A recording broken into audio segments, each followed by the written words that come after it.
ሁላችንም መጽሐፍ ቅዱሳችንን የሐዋርያት ሥራ ምዕራፍ 27ን እናወጣለን።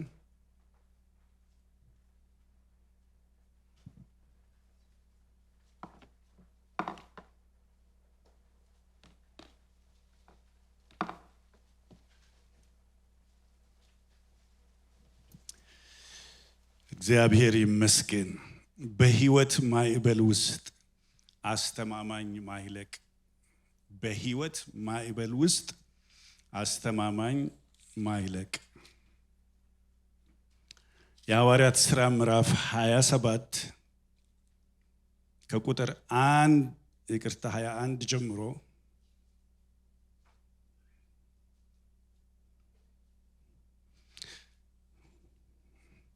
እስከ 26 ያለውን እናነባለን። ቆመን የእግዚአብሔርን ቃል ስላነበብን አሁን መቀመጥ እንችላለን። ጌታ ይባርካችሁ። አይዟችሁ። ደስ ይላል። ቸርቻችን በቃ ኦሬዲ ታውቋል ቃል መነበብ እንዳለበትና ዝማሬው ሲመጣ ኦሬዲ ያለ ትእዛዝ ነው ሰው ሁሉ የሚቆመውና እግዚአብሔርን እናመሰግናለን። በሚቀጥሉት 3 ሳምንታት በማዕበል ውስጥ በህይወት ማዕበል ውስጥ ጉዞ በሚል ሐሳብ አብረን እንካፈላለን። ምዕራፍ 27 ከ19 ልጀምር።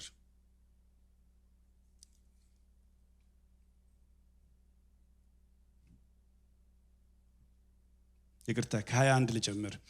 ሳይበሉም ብዙ ቀን ከቆዩ በኋላ ያን ጊዜ ጳውሎስ በመካከላቸው ቆሞ እንዲህ አለ። እናንተ ሰዎች ሆይ ሰምታችሁኝ በሆነ ኖሮ ከቀርጠስ እንዳትነሱ ይህንን ጥፋት ጉዳት እንዳታገኙ ይገባችሁ ነበር። አሁንም አይዟችሁ ብዬ እመክራችኋለሁ። ይህ መርከብ እንጂ ከናንተ አንድ ነፍስ እንኳን አይጠፋምና የእርሱ የሚሆንና ደግሞ ማመልከው የእግዚአብሔር መልአክ በዚች ሌሊት ባጠገቤ ቆሞ ነበር። እርሱም ጳውሎስ ሆይ አትፍራ፣ በቄሳር ፊት ልትቆም ይገባሃል። እነሆ እግዚአብሔር ካንተ ጋር የሚሄዱትን ሁሉ ሰጥቶሃል አለኝ። ስለዚህ እናንተ ሰዎች ሆይ አይዟችሁ፣ እንደተናገረኝ እንዲሁ እንዲሆን እግዚአብሔርን አምናለሁ። ነገር ግን ወደ አንዲት ደሴት እንድንወድቅ ያስፈልገናል አለ። እግዚአብሔር ሆይ በእውነት ህይወት ጉዞ ነው። በህይወት ጉዞ ውስጥ ደግሞ ከፍታ አለ፣ ዝቅታ አለ። ጸጥ ያለ ልከኛ የደቡብ ንፋስ አለ፣ ደግሞም የአውራቅስ ንፋስ አለ። ነገር ግን አንድ ነገር እናውቃለን። በህይወት ማዕበል ውስጥ በምናልፍበት ጊዜ አምላካችን እግዚአብሔር ሆይ ሰው የምታመንበት ብዙ ነገር አለ። መታመኛ አንተ እንድትሆነን፣ ዋስትና አንተ እንድትሆነን፣ ዛሬ ዋስትናቸው ሌላ ያደረጉ ሰዎች ሁሉ ጌታ እግዚአብሔር ሆይ እርግጠኛ እንዲሆኑ እግዚአብሔር ሆይ አንተን ተስፋ እንዲያደርጉ ነው ጸልያለሁ። ቃልህን አብራልን። ክብር ሁሉ ላንተ ይሁን በኢየሱስ ክርስቶስ ጌታ ስም አሜን። እግዚአብሔር ይመስገን። እንግዲህ እዚህ ላይ መርከቧ ያቺው ላትሆን ትችላለች። ነገር ግን የሚገርማችሁ ይሄ ትክክለኛ ታሪክ ነው። በመጽሐፍ ቅዱሳችን ውስጥ ሰፊ ታሪክ፣ ዝርዝር ገጠመኞች የተጻፈበት ጉዞ የሐዋርያው ጳውሎስ ጉዞ ነው። ያውም ከቂሳሪያ ተነስቶ ወደ ሮም የሄደበት ጉዞ ነው። የጊዜ ገደቡ የእግዚአብሔር ሰዎች ብዙ ልዩነቶች፣ አንዳንድ ጊዜ አንዳንዶቹ ይሄ ጉዞ 2 ዓመት ፈጀ ይላሉ። ግን ቢያንስ ይሄ ጉዞ 6 ወር የፈጀ ጉዞ ነው። 6 ወር የፈጀ ጉዞ ነው። ወደ ሁለተኛውን ስላይድ ላሳያችሁ። ይሄ ከመጽሐፍ ቅዱስ ማፕ ውስጥ የወጣ ነው። እንዲህ አይነት ጉዞ፣ እነዚህ ነገሮች በሙሉ በነገራችን ላይ መጽሐፍ ቅዱስ ትክክለኛ የእግዚአብሔር ቃል ነው ተብሎ ከሚነገርበት አንዱ ምክንያት አሁን ዛሬ ያሉ ሰዎች እንዲህ የሚባል ቦታ አለ ወይ? ቂሳሪያ አለ ወይ? ሲዶና አለ ወይ? ሙራ አለ ወይ? መልካም የሚባል ፍንቅ የሚባል አለ ወይ? ይሄ ባህር አለ ወይ? እንዲህ ነበረ ወይ የሚለውን አጥንተው ይሄ ሂስቶሪካል ፋክት እንደሆነ አረጋግጠዋል። እረ እግዚአብሔር ይመስገን።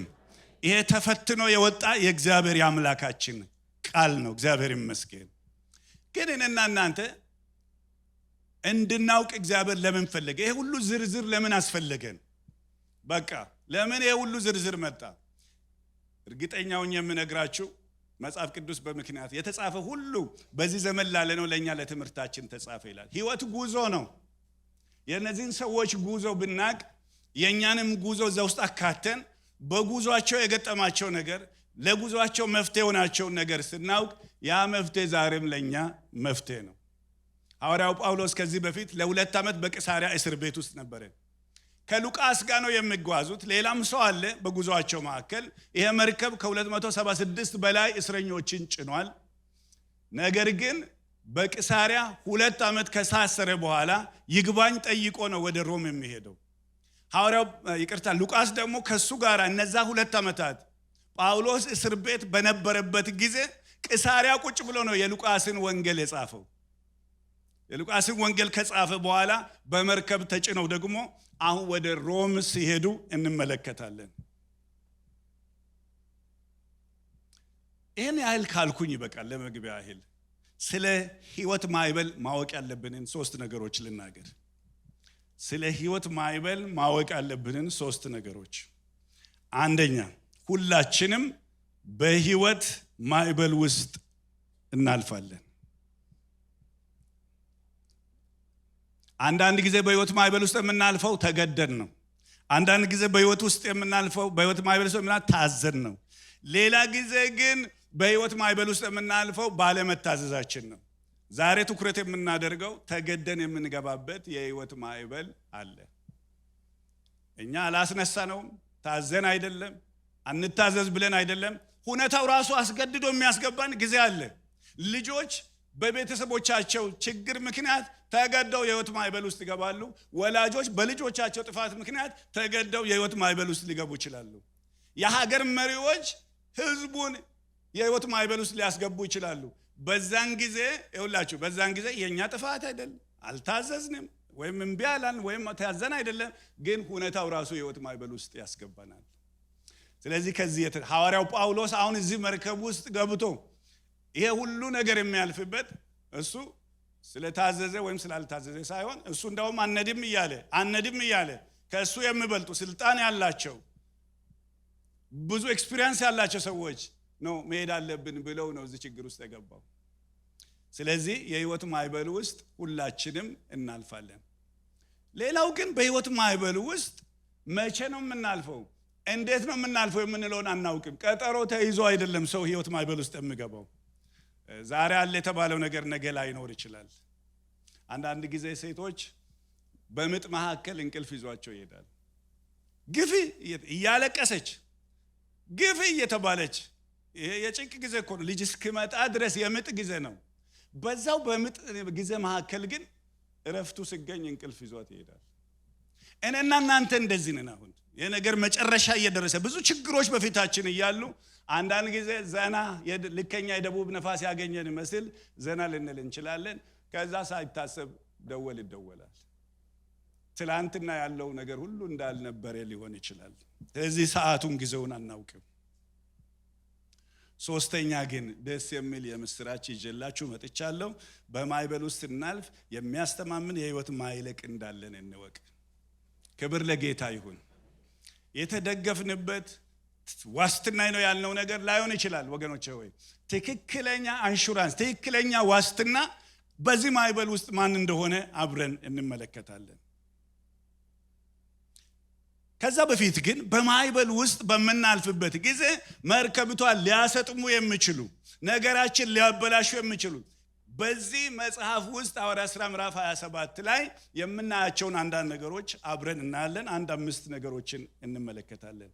የመጀመሪያው ነገር እዚህ ማዕበል ውስጥ እነዚህ ሰዎች የገቡበት ምክንያት በጥድፊያ ያደረጉት ነገር እንደሆነ የእግዚአብሔር ቃል ይናገራል። ካላነበብኩት የሐዋርያት ሥራ ምዕራፍ 27 ከቁጥር 8 ጀምሮ ያለውን ክፍል ላንብብ። ምን ይላል መሰላችሁ? በጭንቅም ጥጉን አልፈን ለላሲያ ከተማ ወደ ቀረበችው መልካም ወደምትባል ስፍራ መጣን። ከዛስ ብዙ ጊዜ ካለፈ በኋላ፣ እስቲ አንድ ላይ ብዙ ጊዜ ካለፈ በኋላ በሉ። አሁን እነዚህ ሰዎች የሆነ መሄድ የሚፈልጉ ነጋዴዎች ናቸው። ስንዴ ጭነዋል።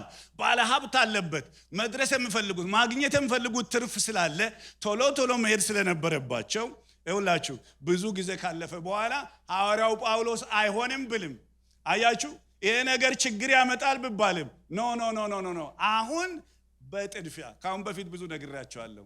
ሰይጣን ይኸውላችሁ ጥድፊያ ብቻ ሳይሆን እሱ ራሱ ጥድፊያ ነው የሚባለው። እሱ ራሱ ስንት ሰው ነው በጥድፊያ ኮንትራት ከሌላ ሰው ጋር የፈረመው? ስንት ሰው ነው በጥድፊያ ያገባውና ያለቀሰው? ስንት ሰው ነው ወገኖቼ ሆይ በጥድፊያ ራሱን ችግር ውስጥ እንደዚህ መሆኑን ባቅ ኖሮ የምንል ጊዜ ባለመውሰዳችን ባለመረጋጋታችን። ታውቃላችሁ እቺ ዓለም ደግሞ ከትላንትና ዛሬ ከዛሬ ነገ ብዙ ነገር እያጣደፈን ነው ያለው። ሁሉ ሰው ይሮጣል። አፍሪካ ሀገር የሜዳ ፍየል ጧት ተነስታ ዛሬ ጌታ ሆይ ፍጥነቴን ጨምሬ ከሚያሳድደኝ አንበሳ እንድድን እርዳኝ ትላለች አሉ። አንበሳው ደግሞ እግዚአብሔር ሆይ እባክህ ትንሽ ፍጥነቴ ጨምሬ አንድ ደካማ የሜዳ ፍየል አግኝቼ እንድበላ እርዳኝ። ስነጋ ግን ያችም ለማምለጥ ይሄኛውም ደግሞ ለመያዝ ይሮጣሉ። ሁሉም ሯጭ ነው። ወደ ቤተ ክርስቲያን እንኳን ዛሬ ጠዋት ስንመጣ በምን አይነት መንፈስ እንደመጣችሁ አላውቅም። ሁላችንም ተሯርጠን ነው የመጣ ነው። የሚያጣድፍ ብዙ ነገር አለ። መረጋጋት ጠፍቷል። እረፉነን አምላክ እንደሆን እወቁ የሚለው የእግዚአብሔር ቃል እንግዳ ሆኖብናል። አንድ ጊዜ ሚኒያፖሊስ ውስጥ ሃይዌይ ላይ ሲሄድ ያየኋት ቮልስዋገን አትረሳኝም። ያንን የቮልስዋገኗን ባለቤት እግዚአብሔር እስከ ዛሬም ይባርከው እና የሱ ፕሮፐርቲ ስለሆነ ያ ቤቱ ደግሞ ያለው በሃይዌይ አጠገብ ስለሆነ ሃይዌይ ጫፍ ላይ ቮልስዋገኗን አንጠልጥሎ እረፉ እኔም አምላክ እንደሆንኩ እወቁ። ሃይዌይ ሰዓት ትራፊክ ጃም ባለበት ሰው በሙሉ ሌላ ነገር ሊያይ አይችልም። ቮልስዋገኗን ነው የሚያየው። እሷ ቆማለች፣ እሷ አርፋለች። ሌሎች በሙሉ አይደርስም ወይ ትራፊኩ አይለቅም ወይ በብዙ ጭንቀት ውስጥ ያልፋሉ። ወገኖቼ ክርስቶስ የጠራን ለእረፍት ነው። አንድ ላይ ለእግዚአብሔር ክብር አሜን በሉ። እኛ ለእረፍት የተጠራን ሰዎች ነን። ስለዚህ ሁሉ ፈላጊያችን ነው ወገኖቼ ሆይ። የማይፈልገን ነገር ጓደኛ ይፈልገናል፣ ስራ ይፈልገናል፣ አለቆቻችን ይፈልጉናል፣ ትዳራችን ይፈልገናል፣ ቤተክርስቲያን ትፈልገናለች። ምን ላድርግ እንዳልጣደፍ ተጨናንቄያለሁ ለምንል ሰዎች ያገኘሁትን ይሄንን ነገር እስቲ እኔ እንደ ትምህርት አድርጌ ወስጄዋለሁ። ጽሁፉ ምናልባት በነጭ ተጻፈው ላይነበብላችሁ ይችላል። እዚህ ብርጭቆ ብልቃጥ ውስጥ 3 ነገር ነው ያለው። ድንጋይ አለ፣ ጠጠር አለ፣ አሸዋ አለ። የሚገርማችሁ አቀማመጡን ካዛባችሁ ብልቃጡ ውስጥ ያለው ዕቃ እዛ ውስጥ ሊገባ አይችልም፣ ቦታ አይኖረውም። በትክክል ልናስገባ የምንችለው ከታች መሆን ያለበት ከታች ሲሆን፣ መሃል መሆን ያለበት መሃል ሲሆን፣ ከላይ መሆን ያለበት ከላይ ከሆነ ግን ብልቃጡ በቂ ነው ውስጡ ላለው ነገር። በነጭ የተጻፈው እኔ ላንብብላችሁ። ከሮክ ከምለው በታች ያለው the most important thing in your life put that first ይላል። ምንድነው ከታች የገባው ካላችሁ ድንጋዩ ነው መጀመሪያ ቦታ መያዝ አለበት። ሲቀጥል ደግሞ ምንድነው የሚለው important but you can live without። ሁለተኛውም ኢምፖርታንት ነው ግን ባይሆንም ሶኬ የምንላቸው ነገሮች መኖር አለባቸው። ሶስተኛው ግን ሳንዱ ወይም ደግሞ አሸዋው ፊለር ነው። ትንንሽ አክቲቪቲ አላስፈላጊ ገንዘባችንን ጉልበታችንን በላ አላስፈላጊ ብዙ ነገር ነው። በነገራችን ላይ እናንተ እንግዲህ ማትሱን አላውቀውም ግን ብዙ ነገር የሚያወራ ማርታ የሚያስጨንቅሽ ብዙ ነገር ነው ያላት። ምን የታወክንበት ነገር በጣም ብዙ ነው። የሚያስፈልገን ግን ከታች ያለው ጥቂት ወይም አንድ ነው የሚለው። ስለዚህ ፓስተራችሁ ስለሆንኩ ታዲያ ድንጋዩ ምንድነው ልትሉ ትችላላችሁ። ከታች ፈርስት ማድረግ ያለብን ምንድነው ካላችሁ አንደኛ ይኸውላችሁ ይሄ ስፒከሩ ይሰማል አይደል? ከጌታ ጋር ያለን ጊዜ አሜን በሉ። ሁለተኛ ፋሚሊያችን፣ ትዳራችን፣ ልጆቻችን፣ ባላችን፣ ምስታችን ወገኖቼ ወይ በጣም ኢምፖርታንት ነው። ለነዚህ ሰዎች ጊዜ ካጣን በኋላ ይቆጨናል። ባርባራ ቡሽ የሚባሉ የመጀመሪያው ቡሽ ባለቤት ናቸውና እሳቸው አንድ ጊዜ ሲናገሩ የሰማሁት ነገር ሁለተኛ ዙር ላይ እንደው አዲስ ነገር ወጣትነት ተመልሰው ቢመጣ ምንድነው የሚያደርጉት ተብለው ሲጠየቁ ከልጆቼ ጋራ የበለጠ ጊዜ አጠፋለሁ። ቢሊግራም ደግሞ ሲጠየቁ ተመሳሳይ ጥያቄ የበለጠ ከጌታ ጋራ በጸሎት አሳልፋለሁ። ወገኖቼ ይሄንን ሳናስገባ በፊለር በትንንሽ ነገር ለምን ፈላጊው ብዙና እንጣደፋለና ኢምፖርታንስ አሁን ኢመርጀንሲ የሆነ ነገሮች ናቸው ህይወታችንን የያዙ። ዛሬ ግን የለውጥ ቀን ይሁንልን። ተጮክ በሉና አሜን በሉ። ክብር ለጌታ ይሁን። አያችሁ መርከብቷን ሊያሰጥም የቻለው አንዱ ነገር ማለት እንዲሰበር ያደረገው እቃቸውን እንዲጥሉ ያደረገው ነገር በጥድፊያ ያደረጉት ነገር ነው። ስለዚህ ጥድፊያን ከህይወታችን ለማስወገድ ዛሬ እንወስን። ሁለተኛ ከሰማያዊ ጥበብ ይልቅ በምድራዊ ጥበብ መታመን። መቼም ምድራዊ ጥበብ አለ፣ ሰማያዊ ጥበብ አለ። የእግዚአብሔር ቃል ይናገራል ይሄንን። የሚገርማችሁ ነገር ያዕቆብ ምዕራፍ 3 ላይ ላይኛይቷ ጥበብ ግን በመጀመሪያ ንጽሕት ናት ይላል። ታችኛይቷ ጥበብ ደግሞ የሚባል አለ ከስጋ ነው ከአጋንንት ነው ይላል። ጥበብ የለም አይደለም፣ ጥበብ አለ። የታችኛው ጥበብ አለ፣ የላይኛው ጥበብ አለ። ምድራዊ ጥበብ አለ፣ ሰማያዊ ጥበብ አለ። ሐዋርያው ጳውሎስ የሚመራው አሁን በሰማያዊ ጥበብ ነው። አዎ የመርከቡ ባለቤት አለ። አዎ ንግዱን የተቆጣጠረ ሰው አለ። ነገር ግን ሐዋርያው ጳውሎስ ምክር ይሰጣቸዋል። ሐዋርያ ሥራ 27:10-11 ላይ እናንተ ሰዎች ሆይ ይሄ ጉዞው በጥፋትና በብዙ ጉዳት እንዲሆን አያለው። ጥፋቱ በገዛ ህይወታችሁ ነው እንጂ በጭነቱና በመርከቡ ብቻ አይደለም ብሎ መከራቸው ይላል። ይሄ አሁን ሄቨንሊ ዊዝደም ነው። እግዚአብሔር የተባረከ ይሁን። እስቲ አሜን አንድ ላይ። ከየት አመጣው? አንደኛ እግዚአብሔር ሰው ነው።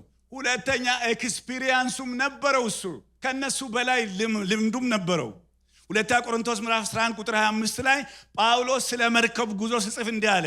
3 ጊዜ በበትር ተመታው፣ 1 ጊዜ በድንጋይ ተወገሩ፣ መርከቤ 3 ጊዜ ተሰበረ፣ ሌሊትና ቀን በባህር ውስጥ ኖርኩኝ ይላል።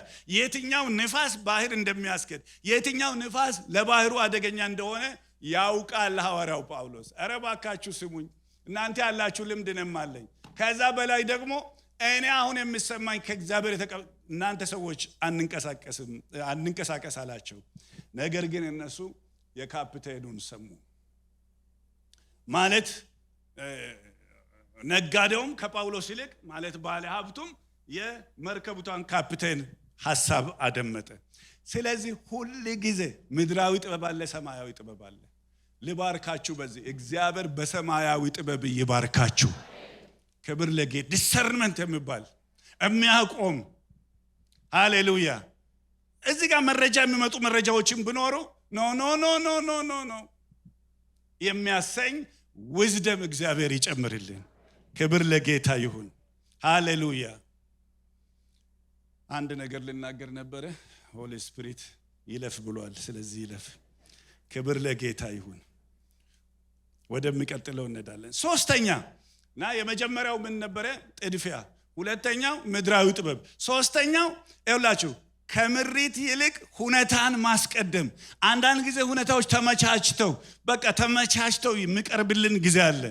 ቁጥር 13 ላይ ልከኛ የደቡብ ነፋስ በነፈሰ ጊዜ ይኸው አሉ። በቃ ይኸው ልከኛ እንዳሰቡት የሆነላቸው መስሏቸው ይላል። this is በቃ ፐርፌክት ታይም ነው። ይሄ ትክክለኛ ሰዓት ነው። ስለዚህ ምን ነው የምትለው አንተ ጳውሎስ? መንቀሳቀስ አለብን። ይሄው ትክክለኛ ሰዓት፣ ነፋሱ እንዴት እንደምመች። ስለተመቸ አይደለም ወገኖቼ ሆይ፣ ስለተመቸ አይደለም። ነገር ግን ከእግዚአብሔር መስማት አለብን። ነገር ግን የእግዚአብሔር ሐሳብ መሆን አለበት። ነገር ግን እንደ እግዚአብሔር ቃል ማድረጋችንን ማረጋገጥ አለብን። ሁኔታዎች ያልፋሉ ወገኖቼ ሆይ። ጠዋት ፀሐይ ከሆነ ማታ ሊዘንብ ይችላል፣ እንደ ስሜታችን ማለት ነው። አንዳንድ ጊዜ ጠዋት ተነስተን እንደው ጥፋ ይለኛል ብለን ማታ ደግሞ ሳቅ በሳቅ እንሆናለን። እሱ ሁኔታ ነው የሚባለው። ሁኔታዎች ይቀያየራሉ፣ እግዚአብሔር ግን አይቀየርም። ቃሉ ግን አይቀየርም። እግዚአብሔር የተባረከ ይሁን። ይኸውላችሁ ከዛ በቀርጠስ አጠገብ ጥጉን አለፍን እና የሚቀጥለው አያችሁ። ነገር ግን እጅግ ሳይዘገይ አውራቂስ የሚሉት አውሎ ነፋስ ከዛ ምን ሆነ ይላል? መጣ ብቻ ይላል። ተናገሩ። ያን ጊዜ ነው ያዙ ይልቀቁኝ የምንለው። ወረደብኝ፣ እየተዋጋኝ ነው የምንለው። እንደ ይሄ ውጊያ አይደለም፣ ስላልታዘዝክ ነው። አያችሁ መርከቡም ተነጥቆ ነፋሱን ሲቃወም መሄድ ስላልተቻለ ለቀነው ተነዳም ማለት በቃ መሪው ከእጃችን ወጣ ማለት ነው። የእግዚአብሔር ቃል እኮ ደስ ይላል። ዳዊት ይላል አንድ ቦታ ላይ እግሩ ወዳደረሰው ይሄድ ነበር ይላል። ላይክ መነሻና መድረሻ የለውም። በቃ ሳኦልን ሲሸሸው at one point ከዚህ በኋላ ዝም ብዬ እግር ወዳደረሰኝ ሄደ። የት ነው የምትሄደው ዳዊት? እኔ አላውቅም፣ እግሬ ወዳደረሰኝ ያለ ፕላን የምንሆንበት ጊዜ አለ። እነዚህ ሰዎች እኮ የቢዝነስ ሰዎች ናቸው። አያችሁ፣ ብሉፕሪንቱ ከእጃቸው ተወስዷል። ስትራቴጂክ ፕላኑ ጠፍቷል። እናደርጋለን፣ እቅዱ ተመቷል። ስለዚህ ለቀነው ተነዳን አሉ። ስለዚህ የሚያሰጥመን ነገር አንዱ ምንድነው ካላችሁ፣ ያው ከምሪት ይልቅ ሁኔታን አይቶ በእውነታ መመራት። አራተኛ በብዙሃን ሐሳብ ደግሞ መመራት። በእውነት ሳይሆን በብዙሃን ሐሳብ መመራት። በቮት መሄድ ምን መስላችኋል? ስሉ ጳውሎስ ብቻውን ቀረ። የሚገርማችሁ ነገር 276 ሰው በሙሉ እንሂድ አለ። ሐዋርያው ጳውሎስ ብቻውን አንሄድም አለ። ብዙ ጊዜ ይመስለናል እኛ አሁን የምንኖረው ዲሞክራቲክ የሆነ ሀገር ውስጥ ነው የምንኖረው። አሜሪካ የምትታወቀው በምንድን ነው? ዲሞክራሲ ይኑርም አይኑርም፣ አንደኛ ዲሞክራሲ አለ፣ ሁለተኛ ደግሞ ሌሎች ዲሞክራቲክ አይደሉትን ሀገሮች ይቆጣጠራሉ። ግን ዲሞክራሲ በመንፈሳዊ ነገር ውስጥ ትልቅ ችግር እንዳለው ላሳያችሁ ፈልጋለሁ። እስቲ መቼ ነው መጽሐፍ ቅዱስ ላይ በብዙሃን ድምጽ ትክክለኛ ነገር ተወስኖ የሚያውቁበትን ጊዜ እስቲ ለትንሽ ጊዜ እንድናስብ ልጠይቃችሁ ፈልጋለሁ። ሙሴ 12 ሰላዮችን ላካቸው። ሄዱና እስቲ ምድርቷል። በነገራችን ላይ ስለላ የእግዚአብሔር ፈቃድ አይደለም።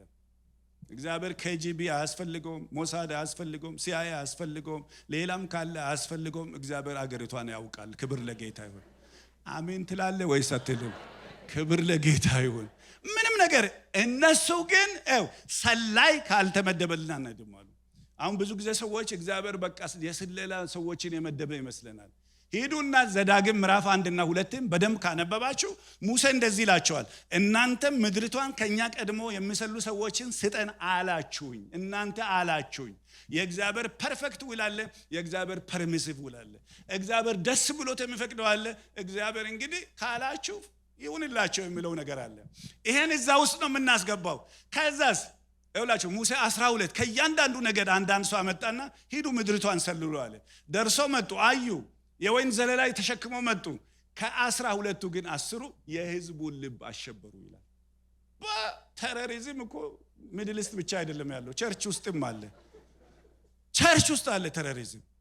ነህምያ ፕሮጀክት እንዴት ነው? ምንድነው የሚሆነው? የገንዘብ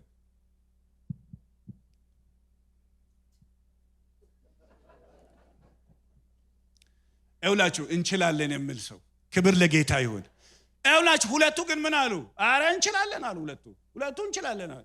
እንጂ እግዚአብሔር ከሰጠነው ጠላቶቻችን ያየናቸው ሰዎች ጥላቸው ተገፏል ማለት ይኸውላችሁ ኃይላቸው ተመቷል። ስዕል ነው ያለው እንጂ ስራ ሊሰሩ አይችሉም። በቃ ስትራክቸሩ ነው ያለው እንጂ ጉልበት የላቸውም። እንወጣለን አሉ ሁለቱ። አውት ቮትድ ሆኑ። እሺ ምን ትላ? እስራኤል በሙሉ 10ን ነው የምንከተለው አሉ። አያችሁ እነዚህ በቮት ወደቁ። የእግዚአብሔር ሐሳብ ግን ከሁለቱ ጋር ነበር። እግዚአብሔር የተባረከ ይሁን። እስቲ ጮክ በሉና አሜን በሉ። ከቁጥር ብዛት እውነት ይሻላል። ሃሌሉያ! እውነት ይሻላል።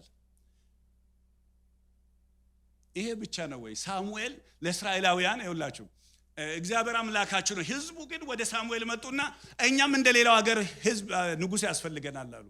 ሳሙኤል ምን አለ? ምን ያደርግላችኋል ንጉስ? እግዚአብሔር እኮ ንጉሳችሁ ነው አለ። ኖ ኖ ኖ ኖ እንደ አሕዛብ ነገስታት እኛም በፊታችን የሚወጣና የሚገባ ሰው ያስፈልገናል አሉ። ከዛ በኋላ ምን ይመስላችኋል?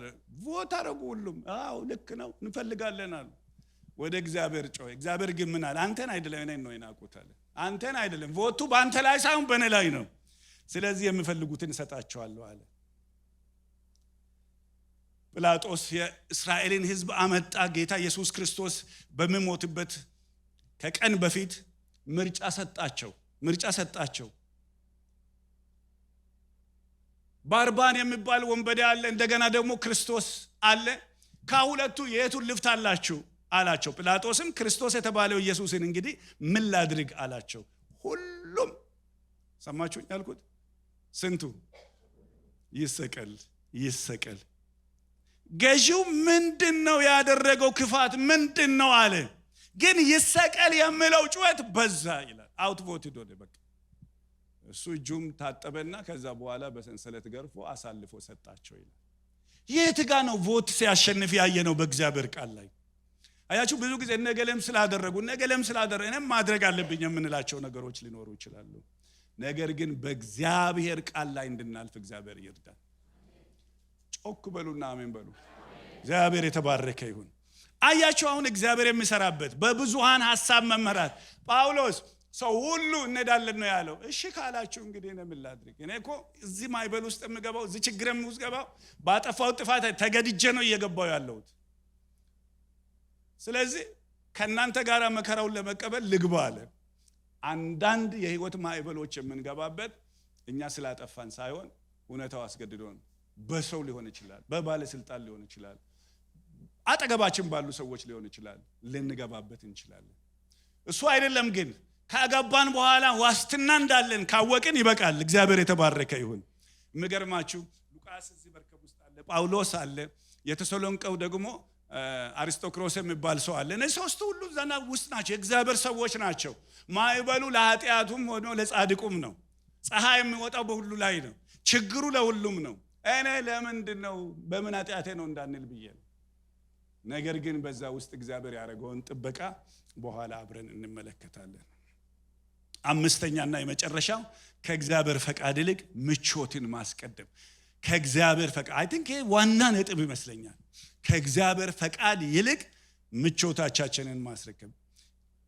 ቁጥር 12 ላይ ምን አለ? ያም ወደብ ይከርሙበት ዘንድ። በነገራችን ላይ ያቺ ወደብ መልካም የምትባልና ስሟ በጣም መልካም ነው፣ ግን አትመችም። ይህ ወደብ ይከርሙበት ዘንድ የማይመች ስለሆነ በሚበዙት ብቻላቸው በሰሜንና በደቡብ ምዕራብ ትይዩ ወዳለው ፍንቄ ወደሚሉት ወደ ቀርጤስ ወደብ ደርሰው ይከርሙ ዘንድ ከዛ እንዲነሱ መከሩ ይላል። ለምን ትንሽ አንቆይም? ይሄ ነገር አሁን የጾም ወራት አልፏል። ኃይለኛ ንፋስ ይመጣል። ለጊዜውም ቢሆን ደግሞ እዚችኛዋ መልካም የምትባለው ደሴት ላይ እንቆይ ሲባል ምን አሉ? አትመር እንደው ሪላክስ የሚያደርግ ሌላ ወደብ የለም። እንጆይ የምናደርገው ሌላ ቦታ የለም። ተፋፍነን የሁሉ ሰው እዚህ ትንሽ ወደብ ላይ። ስለዚህ ኮንፈርታችን የሚነካ ስለሆነ ከዚህ ተነስተን እንሄድ ይላል። አያችሁ፣ እግዚአብሔር የተባረከ ይሁን። እኔና እናንተ የተጠራንበት ህይወት እንደው እንድመቻቸን አይደለም ወገኖች። ፐርፐዝ ያለው ዓላማ ያለው ሃሌሉያ ግብ ያለው እንደ በጎ ወታደር ከነጋራ መከራን ተቀበል አይደል እንደምለው ስንጠራ ተመቻችቶን እንደው ይሄ ቤተክርስቲያናችን ካንትሪ ክለብ እንዲሆን ካለኛ ሌላ ሰው የሚመጣበት እንዳይሆን አድርገን እንደው ሰፋ ብለን ዘና ብለን ሳይሆን ይኸውላችሁ ከመንገዳችን ወጥተን የጠፉትን የምንፈልግበት ሃሌሉያ። ቤተክርስቲያን በነገራችን ላይ ብቸኛ ተቋም ናት ለራሷ ፕሮፊት የማትቆም። የሚመጣው ነህምያ ፕሮጀክት ህንጻው ብሰራ እግዚአብሔር ቢባርከን ነገራችን ብሰፋ ለኛ ብቻ አይደለም። ኖ እኛ እዚህ ያለነው ለሚሽን ነው። ክብር ለጌታ ይሁን። እንዲህ አይነት ነገር ውስጥ ስንገባ ደግሞ ምን ይፈጥራል? ስትሬስ ይፈጥራል፣ መሳብ ይጠይቃል፣ መለቀቅ ይጠይቃል። የራሳችንን ምቾትና የእግዚአብሔርን ደግሞ ጥሪ አንድ ላይ መያዝ አንችልም። በብዙ መከራ የእግዚአብሔርን መንግስት ይወርሱ ዘንድ ይገባናል አሉ ሐዋርያቶች። ክብር ለጌታ ይሁን። ግን መርከብቷን የሚያሰጥሙትን ነገር አሁን ነገርኳችሁ። ቺን መርከብ ሊያሰጥም የሚችል ጥድፊያ ያሰጥማታል። ከሰማያዊ ጥበብ ይልቅ ምድራዊ ጥበብ ላይ መደገፍ ያሰምጣታል። ከምሪት ይልቅ ሁኔታን ማስቀደም ያሰምጣል። ከእውነት ይልቅ በብዙሃን ላይ ተስፋ ማድረግ ያሰምጣል። እንደገና ደግሞ ከእግዚአብሔር ፈቃድ ይልቅ የራስን ምቾት ማስቀደምም ያሰምጣል። እስቲ ይኸውላችሁ በዚህ መንገድ የሄዱ ሰዎች ህይወት አንድ ጊዜ አብረን እንመልከት። ወደሚቀጥለው ፓወርፖይንት ልውሰዳችሁ። ሐዋርያት ሥራ ምዕራፍ 27 15 16 ላይ ምን ይላል? መርከቡም ተነጥቆ ነፋስን ሲቃወም መሄድ ስላልተቻለ ለቀነው ተነዳን። ቅድም እንዳልኳችሁ በቃ መሪው ከእጃቸው ወጣ ማለት ነው። ቄዳ በሚሏት ደሴት በተተገን ጊዜ ታንኳይቷን ለመግዛት በጭንቅ ቻልን ይላል። ሁለተኛ ነፋሱ በርትቶ ሲያስጨንቀን በማግስቱ ከጭነቱ ወደ ባህሩ ይጥሉ ነበረ። ምን ነበረ መርከቡ ላይ ያለው? ንብረታቸው ነው። ከግብፅ ሀገር ስንዴ ጭነው ወደ ሮም ነው የሚሄዱት። ያ ሁሉ አስፈላጊ የተባለ ዋጋ የተከፈለበት ዕቃ በሙሉ እያወረዱ መጣል ጀመሩ። ወገኖቼ 60 ኢንች ስክሪን በሙሉ ለጊዜው ነው እንጂ አላስፈላጊ ከሆነ እሱም ይጣላል። ክብር ለጌታ ይሁን። አሜን አሜን። እየመጣው ነው አሁን።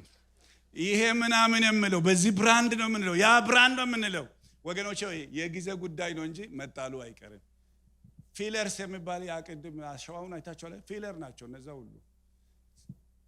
ታይታኒክ መርከብ ጉዞ ላይ በነበረ ጊዜ የሚገርማችሁ አንድ ታሪክ አነበብኩኝ። አንዲት ሴትዮ ላይፍ ቦት አገኘች እና ዳይመንድ ያለበት ደግሞ ባግ ይዛለች። ከዛ በኋላ ደግሞ 3 ኦሬንጅ ነበራት። አንቺ ላይፍ ቦት አግኝተሻል፣ ከዚህ ውስጥ ወጥተሽ ላይፍ ቦት ውስጥ ግቢ ስትባል መጀመሪያ የወርቁን ባግ ያዘችና ከዛ ጥላ ኦሬንጁን ብቻ ይዛ ወረደች። በዛ ሰዓት ውሃ ውስጥ ስትገባ ወርቁ ሊያድን አይችልም። ኦሬንጁ ግን አዳናት፣ ረሃቧን አስታገሰላት። አያችሁ ወገኖቼ ሆይ በጣም አይናቸው ያረፈበት ነገር በሙሉ አይናቸው እያየ ወደ ባህር መጣል ጀመረ። መለኪያ ገመድ ብጥሉም የመጨረሻው ይቅርታ 3ኛ ብዙ ቀንም ፀሐይና ከዋክብት ሳናይ ትልቅ ነፋስም ሲበረታ ጊዜ ወደፊት እንድናለን የማለት ተስፋ ተቆረጠ። መለኪያ ገመድም ብጥሉ 20 በሰው ቁመት አገኙ። ጥቂትም ቆይተው ሁለተኛ ብጥሉ 15 በሰው ቁመት አገኙ። ድንጋይም ወደ ሆነ ስፍራ እንዳይወድቁ ፈርተው ከመርከቡ በስተኋላ 4 ማለቃ ወረዱ። ቀንም እንዲሆን ተመኙ ይላል። እስቲ እናንተ ራሳችሁን ስበኩ በዚህ ቃል። ቀንም እንዲሆን ተመኙ። ሌሊቱም ሌሊት ቀኑም ሌሊት ሆነባቸው። የዛን ጊዜ ጂፒኤስ የለም፣ የዛን ጊዜ ኮምፓስ የለም። የዛን ጊዜ የሚመሩት ሌሊት በጨረቃ ቀን በፀሐይ ሌሊት በከዋክብት ነው። ከዋክብቱም ጠፋባቸው፣ ካለው ከወዘሩ ሁኔታ ተሸፈነባቸው። ፀሐዩንም ማየት አልቻሉም። ቀን አይመጣም ወይ? ይሄ ጊዜ አያልፍም ወይ? በጉዞ ላይ ናቸው። እዚህ ጉዞ ውስጥ ግን ቅድም እንዳልኳችሁ ጳውሎስም አለ ሉቃስም አለ። መከራው ሁሉንም ነው ያገኛቸው። ወደ መፍትሄው ሊድን ልጨርስ። አይ ቲንክ እኛም ይሄ ጉዞ ረዝሞብናል። ፓስተር ወደ አስተማማኙ ማይለቁ ሰደን እያላችሁ ከሆነ መጥቻለሁ። ክብር ለጌታ ይሁን። ይኸውላችሁ ምን ያስፈልጋል ካላችሁ 3 ነገር ልተውላችሁ ፈልጋለሁ። 3 ነገር ሐዋርያው ጳውሎስ ለነዚህ ሰዎች የሰጣቸው ምክር። የመጀመሪያው የእግዚአብሔር አብሮነት። እየባረኳችሁ ነው የሚሄደው። እግዚአብሔር ከናንተ ጋር ይሁን። ብቻ እግዚአብሔር ከናንተ ጋር ይሁን። ጳውሎስ በዛው መርከብ ላይ በዛው ችግር ውስጥ ጌታ ተገለጠለት። የእርሱ የሚሆን ደግሞ የማመልከው የእግዚአብሔር መልአክ በዚህ ሌሊት በአጠገቤ ቆሞ እርሱም እንዲህ አለኝ፣ ጳውሎስ ሆይ አትፍራ፣ በቄሳር ፊት ልትቆም ይገባሃል። እነሆ እግዚአብሔር ካንተ ጋር የሚሄዱትን ሁሉ ሰጥቶሃል አለኝ። ምንድነው ለመውሰድ የፈለኩት? የእርሱ የሚሆነው ደግሞ የማመልከው የእግዚአብሔር መልአክ በዚች ሌሊት በአጠገቤ ቆሞ። ዋው!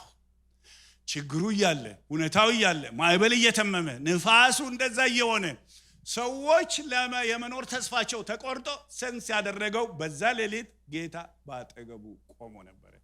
ፕሬዘንስ እግዚአብሔር የተባረከ ይሁን። ይሄ ጌታ መገርማችሁ በኢየሩሳሌም እስር ቤት ውስጥ ተደብድቦ ተገርፎ በሰንሰለት ቆስሎ በተጣለበትም ጊዜ በሁለተኛው ቀን ጌታ አጠገበ ቆሞ እንደዚህ አለ፣ ጳውሎስ ሆይ አትፍራ፣ በኢየሩሳሌም እነሆ ለእኔ እንደመሰከርክ በሮም በቄሳር ፊት ልትመሰክር ይገባሃል። እግዚአብሔር ይመስገን። ፕሬዘንሱን የተለማመደ ሰው ነው። አብሮነቱን ያየ ሰው ነው። ሁሉ ጊዜ ዮሴፍን ጉድጓድ ውስጥ ጨመሩትና እግዚአብሔር ግን ከሱ ጋር ነበር ይላል። እግዚአብሔር በመገኘቱ ቤታችሁን ይሙላ። የሚያስፈልገው ፕሬዘንስ ነው ወገኖቼ። ሆይ ጌታ ካለ ምሪት አለ፣ ጌታ ካለ አቅርቦት አለ፣ ጌታ ካለ ጥበቃ አለ። ጌታን እናስቀድም። በዚህ ሌሊት ጌታ በአጠገብ ቆሞ ነበርና እግዚአብሔር ይመስገን። በዚህ እንስማማለን።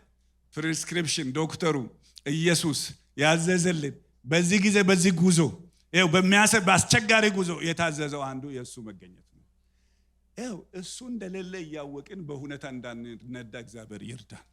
እዚህ ጋር የሆነ ነገር እየታፈሰ ነው እንኳን ቢባል ኖ ምን ይላል ውስጥ ፕሬዘንሱ ጌታ ፍቃድ ሰጥቶኛል ወይ ነፃነቱ አለኝ ወይ የሚል የእሱን አብሮነት እንድንለማመድ ጌታ ይርዳን። ሁለተኛ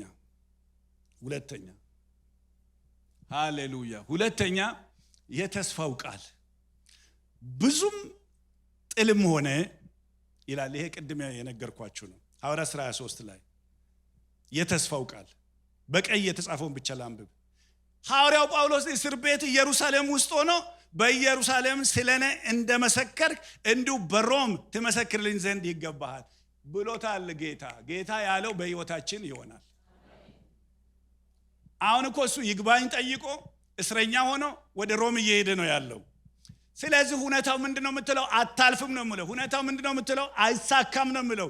ሁኔታው ምንድነው የምለው? ሮም አትደርስም ነው የምለው። ነገር ግን ጌታ ተናግሮታልና ያንኑ ቃል ነው አሁን እንደገና የጌታ መልአክ የሚያሳስበው። ቁጥር 24 ላይ ጳውሎስ ሆይ አትፍራ፣ በቄሳር ፊት ልትቆም ይገባሃል፣ እነሆም እግዚአብሔር ካንተ ጋር የሚሄዱትን ሁሉ ሰጥቶሃል አለ። እንደ ኢየሩሳሌም የተነገረው ነገር እንደገና ደግሞ ባህር ላይ ተነገረው። ብሎሃል ወይ የሚል መዝሙር አለ እንዴ? እኔ ብቻ ነኝ የሰማሁት? እናንተም ሰምታችኋል። ተናግሮሻል ወይ? ተናግሮሃል ወይ? እግዚአብሔር የተናገረውን በሕይወታችን ያደርጋል። አስቤያለሁ ይሆናል፣ ተናግሬያለሁ አደርጋለሁ። እግዚአብሔር የተባረከ ይሁን። ስለዚህ ይኸውላችሁ ያቺ ሴትዮ በደም ትታያለች። እንዲህ ጥምጥም ያለችው የሰመጠች እንዳይመስላችሁ፣ አብሮነቱ ላይ ነው። ሃሌሉያ! ፕሬዘንሱ ላይ ነው የተጠመጠመችው። የተስፋ ቃሉ ላይ ነው የተናገረን እግዚአብሔር። ይገርማቸዋል። ዳዊት ልጁን ሰለሞንን ሲመክረው ይኸውልህ እንደ አመጣውና እሱ አርጅቷል። ቤተ መቅደስ ሊሰራ ፈልጎ አንተ አትሰራም ተባለ። ሰለሞንን አመጣና ይኸውላችሁ ሰመሪውን ሰጠው። በቃ የህይወቱን በሙሉ አለ ስብስብ አድርጎ ልንገር ያለው ሰለሞን እኔ አምላኬን አውቃለሁ አለ። አምላኬ ምን አይነት አምላክ እንደሆነ ልንገር ያለ አይጥልህም አለው። ምን አምላኬ? ሃሌሉያ! ዛሬ አዋጅ ነው ማውጀው፣ አይጥላችሁም። ክብር ለጌታ ይሁን። መውደቀ ነው ተስፋ መቁረጥ ነው ለምንል በሙሉ ይኸው አምላኬ አይጥልህም። ስለዚህ ልንገርህ ግጭ ሊኖር ይችላል፣ በዚህ ጉዞ ውስጥ ችግር ሊኖር ይችላል። አምላኬ ግን አይጥልህም። ስለዚህ በርታ፣ ጽና፣ ጠንክር፣ አድርግ፣ ፈጽም። ሻራባራላ አንድ ሰው ነበር ያሉና 100 ከፍታ ያለው ፖል ላይ ኤሌክትሪክ ለመስራት ወጥቶ እንግዲህ በማጭድ ምናምን አድርጎ አይደለም የሚሄዱት። የሆነ ቦታ አንሸራተተውና ሰውየው ወደቀ፣ ሞቷል ተባለ። በቃ ለሁሉም ሆስፒታል ለመሄድ አምቡላንስ ይምጣ ተብሎ አምቡላንሱ ከዛ ሰው እንዴት ወድቆ ይተርፋል? አምቡላንሱ ሲደርስ አንተ አለ ወይ ምናምን ስለ አለው አለ። በቃ እንውሰደው ወደ ኤመርጀንሲ ምናምን ብለው አስገብተው አምቡላንሱ ሲሮጥ ኮረኮንች ነው አንገጫገጨው። ኧረ እባካችሁ አታንገጫግጩኝ አለ።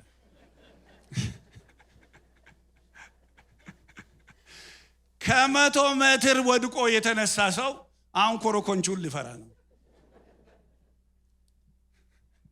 ማን ነው ያ ሰው ካላችሁ እናንተ ነን። እግዚአብሔር እንዴት እንዳነሳኝ እኔ አውቃለሁ ለራሴ። አረ ክብር ለጌታ ይሁን።